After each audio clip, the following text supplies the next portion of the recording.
Well, for our next presenter here at Save Lives U, you are going to hear from one of my all-time favorite leaders in the pro-life movement, a woman who is virtuous, who is holy, and who is truly making a world-changing impact. She was appointed to the role as president of the March for Life Education and Defense Fund back in the fall of 2012. And in this capacity, she proudly directs the small nonprofit organization committed to restoring a culture of life in the United States, most notably through the annual March for Life in Washington, D.C., which is held near the anniversary of the Roe v. Wade Supreme Court decision that imposed abortion on America. And this is an organization and an effort that is truly working to end abortion by uniting and equipping and mobilizing people of faith in the public square. Our presenter previously worked with the Family Research Council, where she focused on issues related to the dignity of the human person. That included abortion and women's health and end-of-life issues. Prior to that, she worked for the U.S. Department of Health and Human Services in the Office of the Secretary. She has worked for the Catholic Church in a variety of positions involving education on life issues, human sexuality, marriage, and family. She is a frequent media guest, having appeared on just about every major media outlet.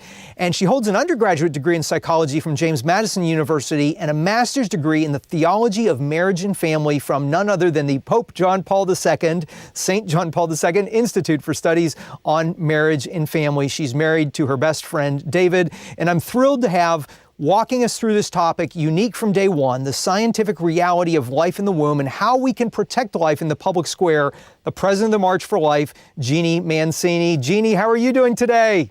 Doing well, David. Thanks so much for having me. Oh my gosh, we are thrilled to have you as a part of this event. And we have so many things I'd love to cover here. But first off, just any quick thoughts you have. Here we are gathered with people who are interested in saving lives on campus for those in need. What most excites you about being a part here of Save Lives U today?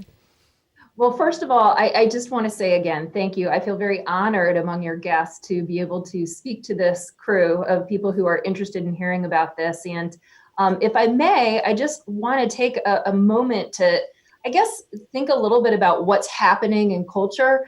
I have been told, and it's my belief, that anytime I'm speaking to a group of people, well, first of all, it's such a privilege and honor to be able to speak about these kinds of issues. But because of the reality in our culture, it's important to know, this sounds a little negative, but that we're talking about a culture of walking wounded. Yes. So to speak. So we know that anytime we're speaking to groups, that there are people that have been impacted by abortion in those groups. And it could be people themselves that have been involved, or maybe a sister, a friend. We never know. And so I just want to say, first and foremost, as you are listening today to all of these phenomenal leaders and getting some tips on how to build a culture of life, recognize that there's always hope and healing. And also, I think it's important that we recognize, in a way, and this is a little sad, the darkness and the reality of our culture, that we've lost 60 million people to abortion in the United States since the early 1970s, and that is the sad reality of our culture. And yet, listen, it's not what God planned, right? I mean, God's plan originally for our world was perfect, beautiful, true. There was no death, there was no sin, there was no sadness. And so I think it's also important that we hold up sort of the stark reality to God's plan for our culture. And working with David B. Wright, he is a man of mission and essence and strategic planning. And I say that because what we're really talking about today is, what do we do to build a culture of life? What do we do to build God's reality in our temporal reality here in the world? So that is the backdrop. And of course, my little snapshot is one part of that. And you're hearing from all of these different leaders, but the goal is God's plan. It's building a culture of love, building a culture of life, and yet realizing sort of the dark and stark reality of our culture where it is now. And that there's always hope and healing for anybody who's been involved in abortion, that there's always hope and healing, especially through the sacraments of the Catholic Church. Amen to that. And Jeannie, you mentioned in your little part of the world, your little part of the movement, it's not so little. And in fact, I would venture to guess that many of those who are here on Save Lives U have themselves either been to the March for Life in Washington, D.C., or they've been in some way touched by the March for Life, which truly is the central hub of the entirety of the pro-life movement. But for those maybe who haven't experienced it yet, or those who maybe perhaps somebody hasn't even heard of it yet, can you give us a little background? What is the March for Life, and how did it start, and what is it aiming to accomplish?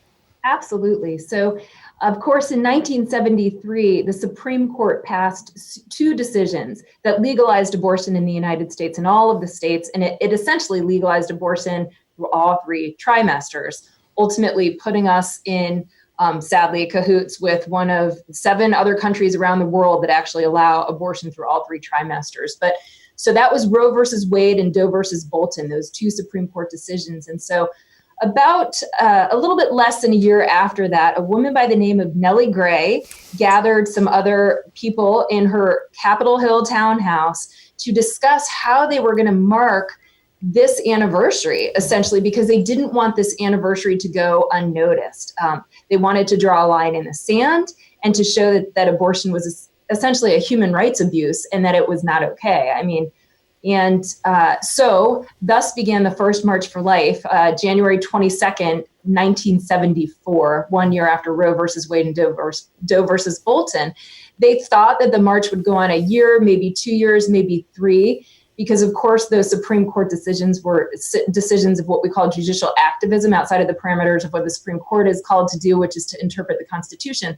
They never anticipated that the March for Life would continue 46, 47 years later, nor did they anticipate that the March for Life would become the single largest annual human rights gathering, human rights abuse demonstration every single year. And so here we are now going into 2019, our 46th annual March for Life. And we continue to march every year, whether there's a blizzard, whether it's sub-zero temperatures, whether we have a friendly administration and unfriendly administration. And one of the most beautiful things about the March for Life is that the participants are primarily young people, whether that's millennials or even younger. But it's a very, very positive event, a very life-building event. And it's just a joy. So for any of your participants today who have not been to the March for Life, consider yourself personally invited. There you go. And we'll tell people a little more about how they can participate if they haven't been before. But Jeannie, you know, some people would look at this and say, come on, you've been going to the National Mall now for this being the 46th March for Life, and there's been political changes in the landscape, and here we are in the week after an election where there were some pro-life gains, there were some pro-life setbacks. Why? Why do people keep marching, and why should we keep marching in the midst of this context? I mean, it's really kind of a short answer, because we can't not march. I mean, we're talking about the most significant human rights abuse of our time. We've lost 60 million Americans to abortion, and every year, nearly 1 million people are choosing abortion. And the truth of the matter is Catholics, our beautiful church's social teachings talk about protecting the most vulnerable, and they talk about the inherent dignity of the human person. Well, those in the womb are the most vulnerable human people and the poorest of the poor. And in order to be able to, actuate their human dignity and actuate their potential, they need the very most basic right to be born. And so for that reason, we can't stop marching. And that, I should add too, and this could be a whole other talk, but right now I won't delve into it, that we've made so many strides, that there are so many victories. We use the phrase sometimes, life is winning, whether it's pregnancy care centers, whether it's the downtick in the number of abortions. I mean, we have our work cut out for us, but many, many strides have been made in the process.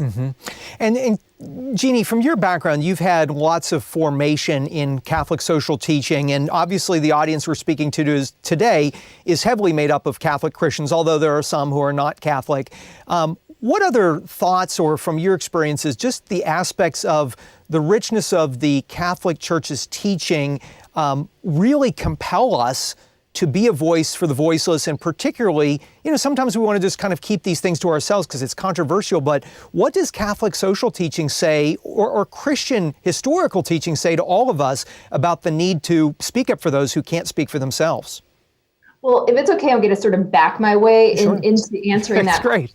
But first and foremost, I just have to say how grateful I am to be Catholic and how much I love my faith. And that I think that this life battle is very much a spiritual battle. Mm-hmm. And I think that the most powerful weapon that we have to fight against this is prayer and fasting. Right. And so I really so deeply want to encourage your participants today to consider taking this on as something to regularly pray and fast for. I mean, it's just an enormous, our faith is an enormous gift, and the power of prayer and fasting is just invaluable.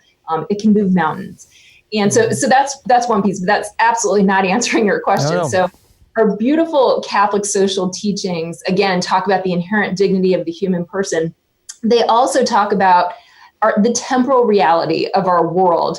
And we began just a few minutes ago by talking about sort of the situation of our culture versus, vis-a-vis God's plan.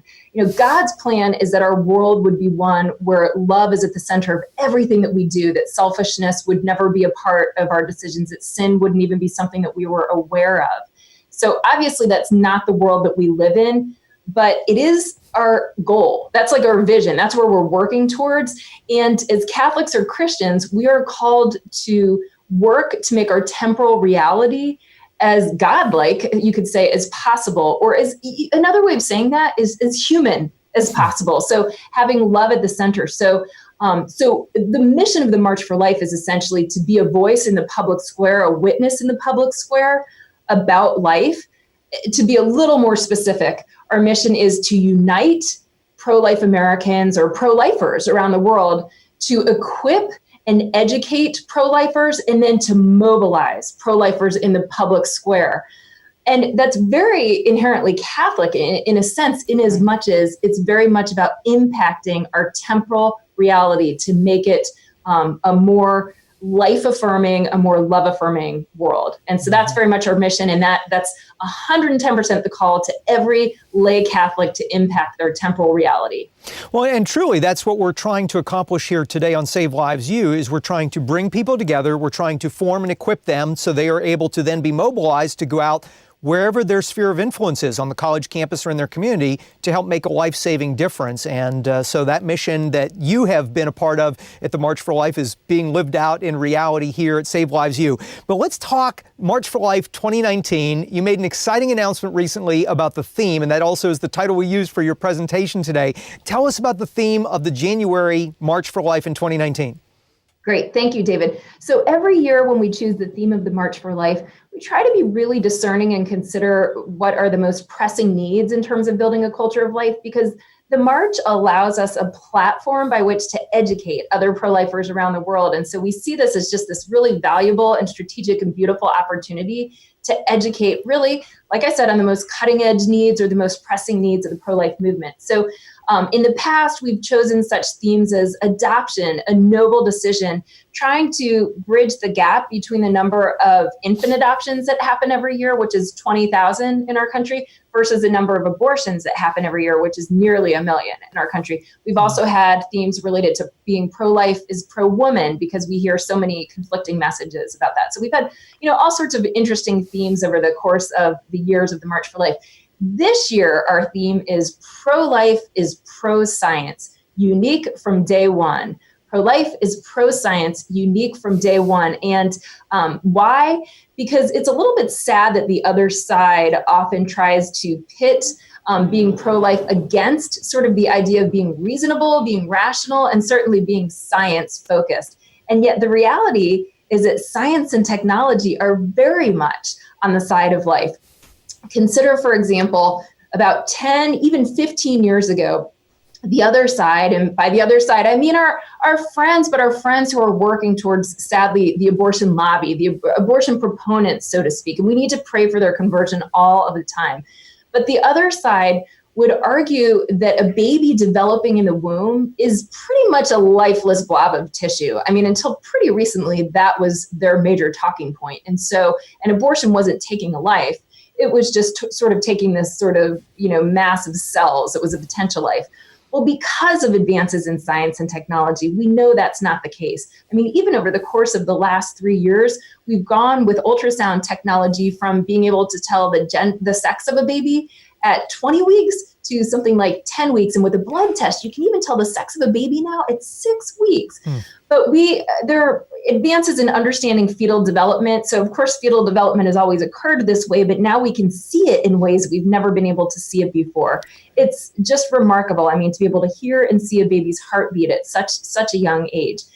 We've also had all sorts of advances in prenatal surgeries. So for example, a little one who is diagnosed in utero with spina bifida has so much more chance of living a life where that person can walk now because of prenatal surgery than they did maybe 50 years ago. Maybe some of you have seen that beautiful and famous Hand of Hope picture that was taken a number of years ago by Samuel R. Moss, with the little baby that was being operated on in surgery, and he had spina bifida. And I've met Samuel. I've met his lovely mother, Julie, who was an emergency room nurse.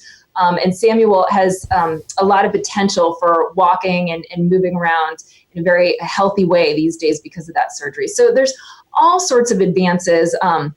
There are ways, sadly, that science is not being used to advance life. And this is an important point that we have to remember, that advances in science and technology should always be at the service of life, not working against them. So sadly, we know right now that when a baby in the United States receives a poor prenatal test, is the way that we say that. So it might be for Down syndrome, it might be for anencephaly, maybe for spina bifida, like I just mentioned, that little one is disproportionately targeted for abortion. In the US, as much as 80 to 85% of little ones who receive a poor prenatal diagnosis are never given the chance of life. So our theme for the March for Life this year, pro-life is pro-science, unique from day one, and we plan on delving into that the day before the March for Life at our conference, the day of the March for Life, which, by the way, is January 18th this year. Check us out at marchforlife.org. Please follow us on all of our social media followings, because we make lots of fun announcements and have a lot of engagement on social media. Well, Jeanne, I hope that everybody is willing to make the trek to Washington, D.C. on January 18th. And again, that's important for people to note. That's the Friday before the Roe v. Wade anniversary in Washington, D.C. And to not only go to marchforlife.org to learn the when and the where, and not just to come to the big gathering on the National Mall, but to come to your conference. It's a great educational event. You have amazing speakers, and then also the Rose Dinner, which is one of my favorite events every year. Afterwards, just celebrating what God has done through the March for Life and through the faithfulness of so many people. So I guess my closing thought, and we're out of time here, but just when you have the opportunity to talk to young people, and so many, as you mentioned, those participants at the March for Life are themselves young, you're speaking right now to some young people on this event who are saying, can I really make a difference? Can I really save a life on my campus? Can I really make a difference in my community? What would be your one thought you would share with them about, yes, you can make a difference? It's a quote from St. Catherine of Siena: be who you are and you will set the world on fire. So God created you in a way that no one else has created. There is a mission that only you can accomplish. We need you to build a culture of life, and be who you are and you will set the world on fire. Oh, Jeanne, thank you so much for ending that. My wife has put that quote on a little marker board up at our house to remind us all the time. I love that. And thank you again for your faithfulness and for your leadership and for being such a great example to me and to so many others. I really appreciate you taking time out of your busy schedule to be a part of Save Lives Youth. Thank you, Jeanne Mancini, the March for Life. God bless you and have a great rest of the day. You too, David. It's such an honor. Thank you so much.